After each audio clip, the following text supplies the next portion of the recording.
Old pirates, yes, they rob I. Sold I to the merchant ships. But minutes after they took I from the bottomless pit. But my hand was made strong by the hands of the Almighty. We forward in this generation triumphantly. So won't you help to sing these songs of freedom? 'Cause all I ever heard, redemption song. Redemption song. Yes, my brothers and sisters, as usual, I would say to my viewers, happy Christmas and a happy end of the year and a prosperous new year in advance. God in His infinite mercy will continue to bless you people. Fill your pocket. Today, J.R. Sydney for the Sydney Table Talk Show, the Stts. I am going to be presenting my organization. My organization is known as the Association of the Indigenous People of Benin in Europe for the Human Rights in Benin, Aipbe. This is the name of my association. The reason why I brought this association is that since 2015, we have been seeing very bad situation in Benin. A situation whereby the Oba of Benin has been suppressing people. People have been dehumanized. Violences have been used against people. I want to cite about 5 occasions. Chief Prince Ogyugu, a 72 years old man, was beaten up right in the Oba's palace, and nobody in Benin came out, not even the Nigerian Bar Association, not even the Christian Association of Nigeria, not even the executive governor of the state, His Excellency Governor Godwin Obaseki. Nobody protested the violence that was melted out to Chief Prince Ogyugu. After the case of Ogyugu, we saw one Eddie Murphy, Idahosa, drinking the urine of the Oba of Benin and some fetish substances. He was almost naked. He was on his pants. He was forced to kneel down, and he was forced to place curse on his future generations. After the case of Murphy Idahosa, we saw Prince Edusei, another one, who was equally forced to the palace. He was half naked. He drank the urine of the Oba of Benin with some fetish substances. And again, the case of Pa Uyi, who was sort of kidnapped right in his village near Abudu and brought to Benin and given the urine of the Oba of Benin.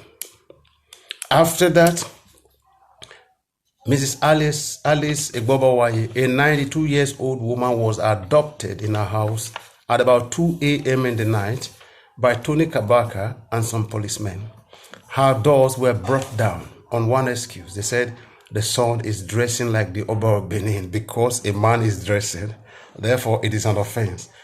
The mother was forced right from her house at about 2 a.m. and taken to a police station. When we inquired from the police command, we were told that these actions were not executed by the state police command. This was just an illegal operation. But anyway, let us thank God Almighty that the old woman got home safely. But it cost money to repair the damages that were done to that house. They did not stop there. They went as far as going to the house of one Skimming Ya. They brought down his gate because they said Skimming Ya said something against the Oba of Benin. So having seen all these very bad situations, I decided that criticizing the Oba of Benin was not enough. That there has to be a legal solution. And the legal solution that I came up with is to go to the Federal High Court in Abuja and seek the following declarations. 1. Can the Oba of Benin exercise the constitutional power to create dukedoms in Edo South in the Federal Republic of Nigeria? This is one of the declarations. 2. Can the Oba of Benin exercise the constitutional powers to forcefully marry any woman against her wish? 3. Can the Oba of Benin exercise the constitutional powers to forcefully take over lands in Edo South in the Federal Republic of Nigeria? 4. Can the Oba of Benin exercise the constitutional powers to perform secret or open oaths on the people of Edo South in the Federal Republic of Nigeria? 5. Can the Oba of Benin exercise the constitutional power to invite people to his palace and publicly or secretly assault them in the Federal Republic of Nigeria, as we can see in the several videos on the social media? 6. Can the Oba of Benin exercise the constitutional power to place curse on the people of Edo South in the Federal Republic of Nigeria, even extending the curse to their generations yet unborn? 7. Can the Oba of Benin exercise the constitutional powers to banish people from Edo South in the Federal Republic of Nigeria? 8. Can the Oba of Benin exercise the constitutional power to order the demolition of monuments built with taxpayers' money? 9. Can the Oba of Benin exercise the constitutional power to intimidate the people of Edo South? 10. Can the Oba of Benin exercise the constitutional power to keep infants as slaves, thereby denying them of their future? And 11. Can the Oba of Benin exercise the constitutional power to change the names of villages and equally sell their lands to companies and individuals, and in the end appropriate royalties from such sales to himself and his families? These are the declarations that I am going to seek from the Federal High Court in Abuja. By the grace of God, my association was registered officially and legally with the Corporate Affairs Commission of Nigeria, CAC.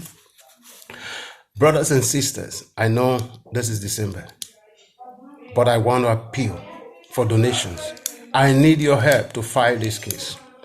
I want to thank those of you who donated money for the registration of the association in the first place. May the God Almighty continue to bless you all.